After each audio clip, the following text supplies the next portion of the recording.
அம்மையார் கனிமொழி பெரியாரை இழிவுபடுத்தும் கூலிகளை எதிர்த்து அரசியல் செய்ய வேண்டியது இருக்குதுன்ட்டு அவங்க அப்பாவையும் அந்த கட்சியினுடைய தோற்றுனர் ஐயா பேரறிஞர் அண்ணாவையும் தான் சொல்கிறாங்க.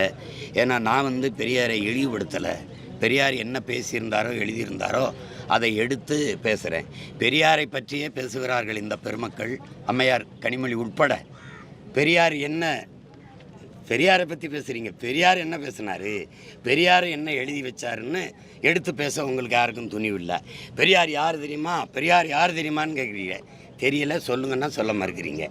பெரியாரை இந்த தமிழ்நாட்டில் திமுக அளவிற்கு அந்த கட்சியின் தலைவர் பேரறிஞர் அண்ணா, ஐயா பெருமகன் கருணாநிதி அவர்களை விட யாராவது இழிவாக பேசியிருக்காங்களா?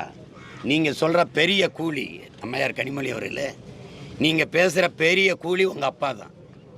அப்போ நீங்கள் உங்கள் அப்பாவை தான் ஏற்று பேசிட்டு இருக்கிறீங்க. நீங்கள் ஒரு பெரியாரிஸ்டா? நீங்கள் அம்மையார் சார்பாக கேள்வி எழுப்புனவர் நீங்கள். உங்களையே நான் கனிமொழியாகவே நினச்சி கேள்வி கேட்குறேன். நீங்கள் ஒரு பெரியாரிஸ்டா? எந்த இடத்துல கடவுள் மறுப்பில்லையா? உங்கள் மருமகன் உதயநிதி நெத்தியில் திருநீர் பூசணிலாம் இல்லையா? நீங்கள் ஒரு கடவுள் மறுப்பாளர் அப்படியா? அதை ஏற்கணுமா? சமூக நீதி, பெண்ணிய உரிமை, உங்கள் கட்சி பெண்கள் கொடுத்த முன்னுரிமையை பேச முடியுமா? நீங்கள் பெரியாருடைய சாதி மறிப்பு, தீண்டாமை ஒழிப்பு, இதுக்கெல்லாம் நீங்கள் பெரியார் எங்கே சாதி ஒழிப்பு நிலைநிறுத்திருக்கார்? இத்தனை தொகுதிகள் தமிழ்நாட்டில் இருக்கும்போது தூத்துக்குடியில் போய் நீங்கள் போட்டிட்டதுக்கு காரணம் சொல்ல முடியுமா? நீங்கள் சொல்லிடலாம், இல்லை நான் சொல்லிட்டேன். காரணம் என்ன? சென்னையில் நின்றுருக்கலாம், இங்கே கோயம்புத்தூரில் நின்றுருக்கலாம், ஈரோட்டில் நின்றுருக்கலாம், சேலத்தில் நின்றுருக்கலாம், வேலூரில் நின்றுருக்கலாம், விழுப்புரத்தில் நின்றுருக்கலாம். எதுக்கு தூத்துக்குடியில் போய் நிற்கிறீங்க? சாதி ஒழிப்புன்னு அங்கே அந்த பாவப்பட்ட மக்கள் இருக்கான், அதானே சாதி.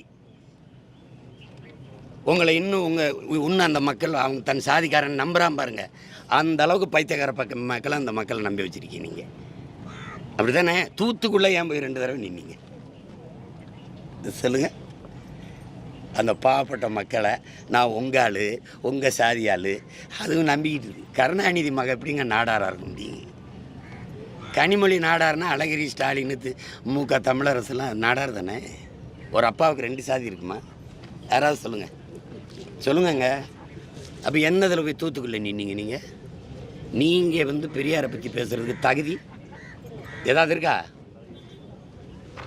சும்மா கூலி காலின்ட்டு. பெரிய கூலியாக உங்கள் அப்பா தான்.